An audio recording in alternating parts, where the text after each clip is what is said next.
Hello, everyone. Dr. Mad here. Let's get mad about Macbeth. So, in this lesson, we're going to look at two scenes, scene 5 and scene 6 of Act 3. Now, you can actually skip these scenes. Many productions skip them. And in fact, just to prove the point, the audiobook that we've been looking at skips them as well. Okay. So, if you're just aiming for those passing grades of 4 or 5, you can certainly skip this video. You might want to just read the summaries, which I'll go through in a minute. If you are aiming for the higher grades, or you're just interested for the sake of it, and you want to read the whole play, you want to get a full sense of the whole play, which I think is a good idea, then please carry on listening. Otherwise, the summaries are that scene 5, a very short scene featuring Hecate, the goddess of witchcraft. She only appears twice in the play, and also is only referred to twice, and that's by Macbeth. Hecate is angry at the witches for meddling in her affairs. And then, so that's the question that I would have asked. And then, scene 6, another short scene where Lennox and another lord discuss events. They have now started to suspect that Macbeth is the bad guy, and Lennox suggests this by talking very sarcastically about the murders of Duncan and Banquo. Okay, so and the question would be, what is the purpose of this of this scene? So yeah, you don't need this video. If you want to skip it, you can. But if you're interested, then please keep listening and watching. Okay, so the first thing to talk about is this word here, this name. So it has several pronunciations. Some people say Hecate, some people say Hecate, some people say Hecate. So Hecate is the Greek pronunciation, so I'm going to go with that. And you can read the summary again if you want, but let's just go through the scene. So thunder. So Shakespeare always uses thunder when he's introducing the witches, and in this case also Hecate. And the witch says, "Why? How now, Hecate? You look angrily. You look angry." And Hecate says, "Have I not got reason, you nasty women? How dare you talk to Macbeth, tell him riddles and prophecies and talk about life and death?" Okay, so that's what she's saying there. And she's saying, "But I'm your mistress." The mistress here means your lord. I'm in charge. I'm the goddess. You are my servants. And I'm the one who actually does everything, who actually puts into effect the things that you say. And you never called on me. You didn't give me credit. And what's worse is that you've done this for Macbeth, wayward son. So wayward means somebody who does wrong, and and in this case, Macbeth, who is spiteful and wrathful, full of anger, and who only cares about himself and no one else, and especially not you. But then she says, you can make up for it. Go to Acheron. So Acheron is a river in hell in Greek mythology, and meet me there in the morning. And Macbeth is going to come there tomorrow to find out his fate, his future. And here she says, bring your cauldrons, your vessels, and your spells and your potions and everything. I am for the air. I'm going to fly off.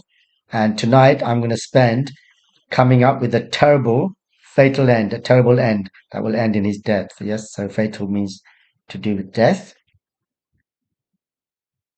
And yeah, this is just repeating what she said earlier, that I have to do this great business before noon. Okay. And then this line here, I mean, this just kind of Shakespeare being his poetic self. She's saying there's a drop of water on the moon, and before it touches the ground, I'm going to catch it and I'm going to distill it. So distillation, as you know, is a scientific process. You might have done that in science. And with that, with the result of that, once I've purified this drop of water, I'm going to create some spirits. Yes, sprites mean spirits. So she's referring to the apparitions, the three apparitions that are going to appear in the next scene. And with those apparitions, I'm going to make Macbeth more confused. He will reject fate. He will laugh at death, and and kind of just hope for the best. He will ignore wisdom, grace, and fear. And as you know, arrogance is the worst enemy of human beings. Okay. And then we have a song, and then she says, "Hark, I'm called, my little spirit." So this is her familiar, okay, is waiting for me. And then she exits, and then the first witch says, "Okay, we better get going. She'll be back again soon." So the question is, why do you think Shakespeare includes this scene or Hecate in general in the play? So it's a challenge question for people looking for higher grades. So pause the video and answer that question first. Think about it. You may want to go away and do your own research. And then I'm going to tell you what I think. So what I think is that, you see, the witches are not supernatural. Witches are human beings. Sometimes people have this misconception. They make the mistake of thinking that witches themselves are supernatural. They're not.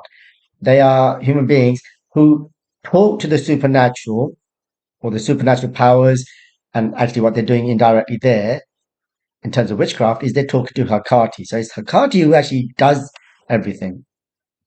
So I suppose on the one hand, as I said, you can skip these scenes, but Shakespeare might be thinking that some professor or some very close reader would want to know how the witches know these things, how they do what they do. And the answer is that it's Hecate. Hecate is a goddess, and obviously goddess, the gods and goddesses by definition can do things from their own power. So I think that's my explanation, that Shakespeare wanted to make sure that anybody who's really reading closely, they will have the answer to the question, how do the witches know these things? How do they do what they do? Okay, and the answer is Hecate. So that's scene 5. And similarly, when the apparitions appear in the next scene, so we define apparitions as something that just comes out of nowhere. But obviously, in a way, saying it comes out of nowhere doesn't explain anything. So here we can see that it's a Hecate who makes these apparitions appear. Okay. All right. So that's scene 5. Now let's move on to scene 6. So here, Lennox and another lord are talking. Now, this bit here, he's referring to some other conversation. We don't know. This is not in the play. Okay. So this is just like a continuity scene. And he's saying that strange things have been happening. And he says that Macbeth was sorry about Duncan, but only after he was dead. Okay, he showed pity to Duncan, but only once he was dead. In this scene, Lennox is being a bit sarcastic. Okay, and here he says that Banquo, the brave Banquo, walked too late, and he's saying, "Oh, and it looks like Fleance killed him because Fleance fled." So he's making fun in the same way that Malcolm and Donald Bain ran away after the death of Duncan, making initial suspicion on them that maybe they had killed their father. But this is ridiculous. Why would Fleance kill his father? The witches, we know that the witches have predicted that he's going to become king one day anyway. So there was no reason for him to kill. Plus, he's a boy. He's a young man, young boy. So there's no way. So that Lennox is being facetious. He's being funny. He's being sarcastic. And similarly, men must not walk too late. He's saying, "Oh, if you walk late, you'll get killed." I mean, obviously, to a certain extent, this is true, isn't it? If you go out late at night, there is a bit more of a risk, but not really. That doesn't mean you can't go out late at night, and everybody does. And and then this bit here, he's saying, who would not agree that for Malcolm and Donald Bain to kill their son, to kill their father, was a monstrous thing. It's a terrible thing. Of course, everybody would agree that to kill your father is a monstrous thing. Damned fact. And how it made Macbeth grieve, how it made him feel sorry. Didn't he go straight away and kill the guards, the delinquents, just the criminals, who were drinking and sleeping instead of guarding the king? Was not that nobly done? In other words, wasn't that a good thing that Macbeth did? Yes, it was, and it was wise too. Otherwise, people would have been angry to hear the men denying what they had done. So to that, so that I say he has borne all things well. So he's saying, yes, he has done everything right. Okay. And but he's being sarcastic, okay? And then he says that, oh, if he had Malcolm and Donalbain in prison, they would find out what it means to kill a father. So, in other words, he's implying that Macbeth would have killed them as well. And so would Fleance have found out. Okay. So, if I remember, Fleance is a little boy, so he's continuing to be sarcastic here and make fun of Macbeth's actions. Peace. And then he kind of changes the subject and talks about Macduff. So Shakespeare kind of puts this the wrong way round, so it's a bit confusing to start with. But Lennox says, "Oh, I hear that Macduff has been saying things he shouldn't say, and also he failed to come to the feast, and so therefore he is now in living in disgrace from Macbeth." Okay, and he said, "Do you know where Macduff is right now?" And the Lord says that. Well, first of all, he talks about Malcolm, so the son of Duncan. He says, Malcolm has gone to England, okay? And this line here means that Macbeth took Malcolm's birthright, yeah? So his due of birth, his birthright. In other words, Malcolm should have been the king, and Macbeth took that from him. And he's saying that King Edward, so remember the play is set in 1040 when King Edward was the king of England, not King James, yeah? When the play was written, 1606, then King James was the king. But when the play is set, 1040, King Edward, who was apparently a very holy man, and he's saying that he has received Malcolm with grace, despite the misfortune that Malcolm has had. I suppose he's implying that Scotland and England are opposite countries, so Edward could have taken advantage of Malcolm, but he hasn't.